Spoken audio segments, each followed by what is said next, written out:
con el fenómeno del niño. Ya se encuentra también en nuestro set el doctor César Cabezas. Él es médico infectólogo del Instituto Nacional de Salud y docente de la Universidad Nacional Mayor de San Marcos. ¿Cómo está? Muy buenas noches. Muy buenas noches también. Nos gustaría preguntarle qué situaciones pueden presentarse que afecten la salud de los peruanos y de las peruanas, sobre todo ante la consolidación del fenómeno del niño. Bueno, principalmente se presentan enfermedades transmitidas por vectores, entre ellos el dengue, y ahora que tenemos el chikungunya, que es una nueva infección que ha ingresado por Tumbes y está ya también en Piura. Igualmente puede reaparecer la malaria, que actualmente no hay casos, pero pueden reaparecer, y las enfermedades transmitidas por agua y alimentos también, ¿no? Que como el cólera, las enfermedades diarreicas, y entre otras enfermedades que no son infecciosas, pero que están ligadas al aumento de temperatura, tenemos lo que se llama el golpe de calor o la hipertermia producida por calor. El golpe de calor puede afectar sobre todo, tengo entendido, a los más pequeñitos, ¿no? A los bebés, pero también a las personas mayores, a los adultos mayores, a los ancianos. ¿En qué momentos, en qué circunstancias puede presentarse un golpe de calor? O sea, como usted menciona, los más afectados son los niños pequeños, sobre todo los menores de 2 años o de 3 años y los mayores de 65 años. Los cambios de temperatura bruscos entre 2 y 4 grados, como ocurre en el fenómeno del niño, hace de que estos grupos de edad sean más vulnerables.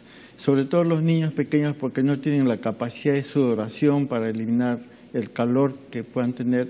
Y si hay un aumento de la temperatura ambiental, como también un aumento de la humedad relativa, estos niños pueden tener fiebres que pueden durar horas o pueden durar semanas. En los casos que duran fiebres, esta fiebre dura por horas, pueden ser tan severas, conllevarlos a convulsiones, a náuseas, vómitos, convulsiones, trastornos hidroelectrolíticos e incluso llevarlos al fallecimiento. ¿Con un golpe de calor? Con un golpe de calor. Pero en el año 98, 97, 98, lo que se vio en Perú, además de algunos casos de golpe de calor, lo que llamamos hipertermia por calor, que han durado 2 o 3 semanas, de niños que tenían fiebre y que muchos de ellos eran diagnosticados como enfermedades infecciosas. Claro, esto puede ser o puede ser confundido fácilmente por los padres y también en las postas médicas, ¿no? Así es. Entonces, los padres lo que debieran hacer es, cuando su niño tiene fiebre, deben llevar a un establecimiento de salud, y también los médicos y los servidores de salud deben saber de que además de las infecciones puede darse este fenómeno, que es una hipertermia, que no responde a un factor infeccioso, sino a un cambio de la temperatura ambiental.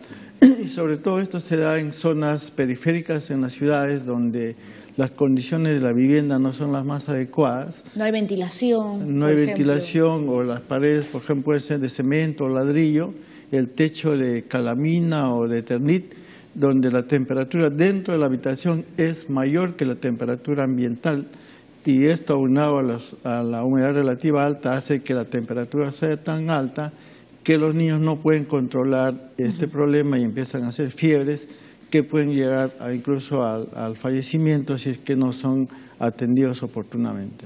Pero ¿cómo hacer la diferencia, ¿no? en un caso de golpe de calor? Porque puede ser fácilmente confundido con una infección, claro, como usted lo menciona. En el caso de los casos severos, donde la hipertermia es alta, con temperaturas que llegan a 40, 41 grados, los niños usualmente empiezan a presentar convulsiones, pueden presentar diarrea, pueden presentar tos también. Entonces, en estos casos severos, en realidad, y si estamos durante un fenómeno del niño, hay como primera posibilidad pensar en esta opción, sin descartar enfermedades infecciosas. Obviamente, hay que hacer los exámenes de laboratorio y los exámenes pertinentes para descartar enfermedades infecciosas, y si no, afrontar que pueda deberse a una enfermedad por el aumento de la temperatura ambiental. ¿Pero hay algún tratamiento específico para el golpe de calor, o qué medidas pueden tomar los padres, sobre todo como la medida inmediata, ¿no? La más pronta? Lo primero es que incluso antes que empiece el fenómeno del niño en su magnitud, como se espera, como se esperaba, los niños pequeños y los ancianos deben estar en lugares ventilados, ¿no? Habitaciones con ventanas amplias, donde pueda correr el aire de manera que no se ponga en riesgo. O sea, eso es una manera de prevenir este problema. Lo otro es que cuando aumenta la temperatura, los niños y ancianos hay que hidratarlos, darle abundante agua.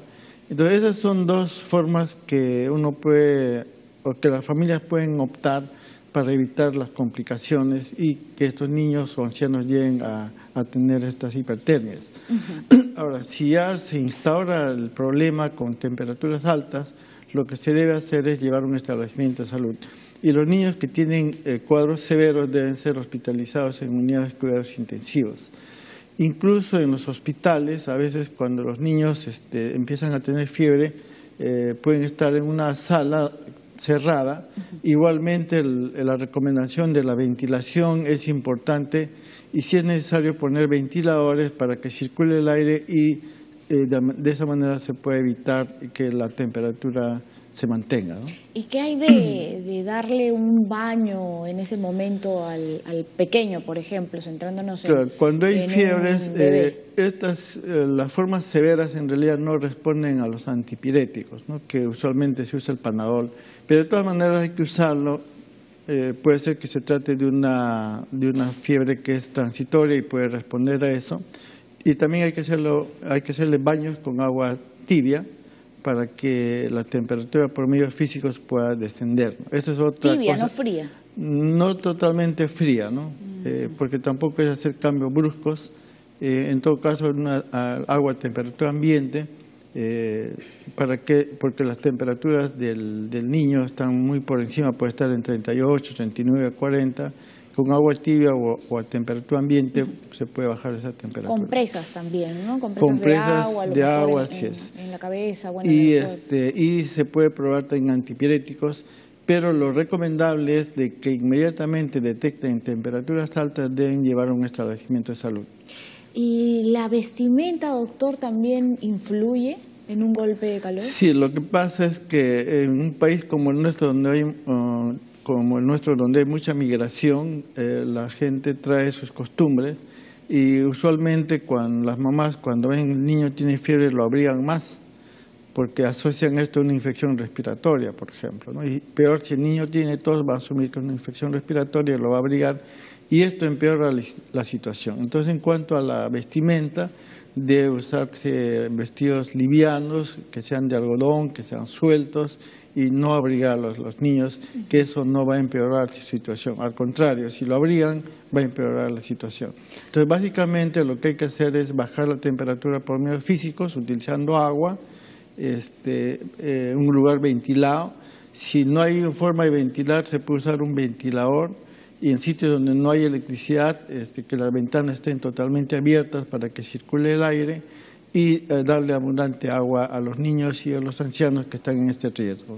Bien, doctor, muchísimas gracias por estos consejos, por estas recomendaciones ante un golpe de calor, ¿verdad? Mantenernos siempre bien hidratados, tener en cuenta también la vestimenta, usar ropa liviana, ligera, también mantener ventilada la casa, la habitación, el lugar en donde comúnmente estamos, ¿no? Ha mencionado que próximamente van a subir las temperaturas, eso también es así, es verdad, así que hay que tener en cuenta todas estas recomendaciones. Muchísimas gracias por su entrevista. Estuvimos con el doctor César Cabezas, médico infectólogo del Instituto Nacional de Salud y docente de la Universidad Nacional Mayor de San Marcos. Ahora sí, nos vamos a una pausa y volvemos.